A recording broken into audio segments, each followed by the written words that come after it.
할렐루야, 다손이 매일 묵상 요한계시록 바르게 알기 8번째 시간, 성도를 나라와 제사장으로 삼으신 이유 2번째 시간. 오늘 본문 계시록 1장 5절에서 8절입니다. 오늘은 6절과 7절만 읽도록 하겠습니다.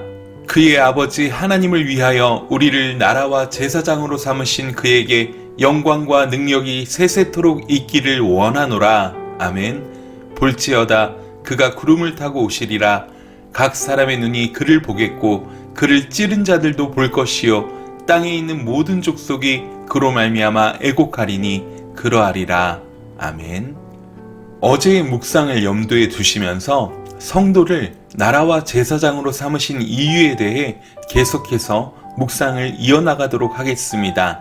성도를 제사장으로 삼았다는 말씀은 어떤 의미입니까? 구약의 제사장은 이스라엘 백성들을 대표하여 하나님께 말씀드리고 하나님의 말씀을 전하던 사람들이었습니다. 즉 중보사역을 담당하던 사람이었습니다. 사도 요한은 지금 하나님을 대신해서 성도들에게 말하고 있습니다.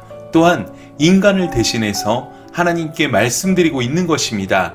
그런 것처럼 성도가 제사장이란 말은 세상에 대해서 하나님의 메시지를 전달하는 사람들이란 말씀입니다. 나라라는 개념이 공동체적인 것이라면 제사장이란 말은 우리 개인이 그렇게 부르심을 받았다는 의미인 것입니다.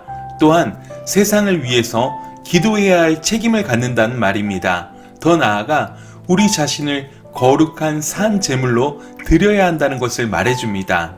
성도가 자신의 몸을 산 제물로 드린다고 할 때 그것은 물질, 시간, 재능, 건강을 포함한 모든 것들을 주님이 기뻐하시는 일에 사용하는 것을 의미합니다.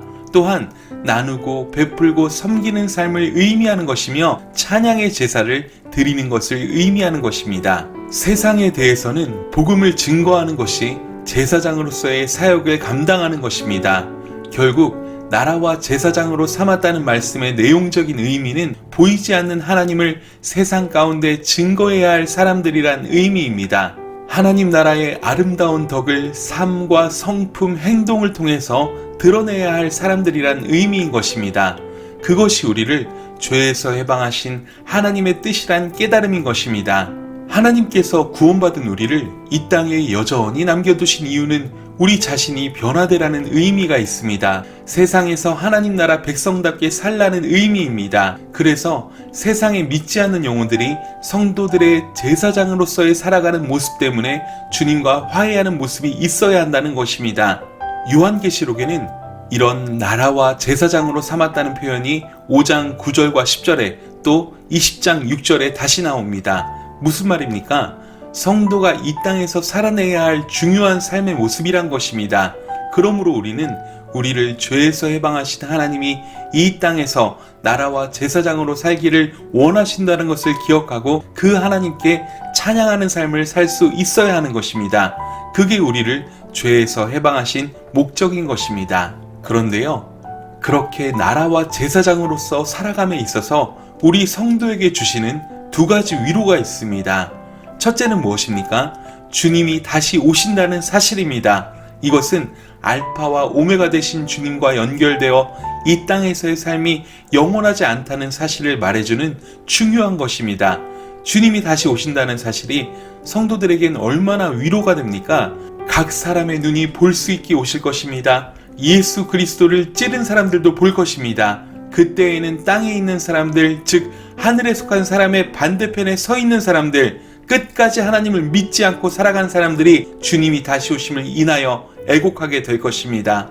사랑하는 여러분, 주님이 다시 오신다는 사실은 이 땅에서의 삶이 영원하지 않다는 사실과 성도들이 겪는 고난의 시간들이 영원하지 않다는 것을 말해줍니다. 땅에 있는 사람들의 애곡은 그들이 후회로 인생을 마감하게 되고 영원한 형벌에 처해지게 된다는 것입니다.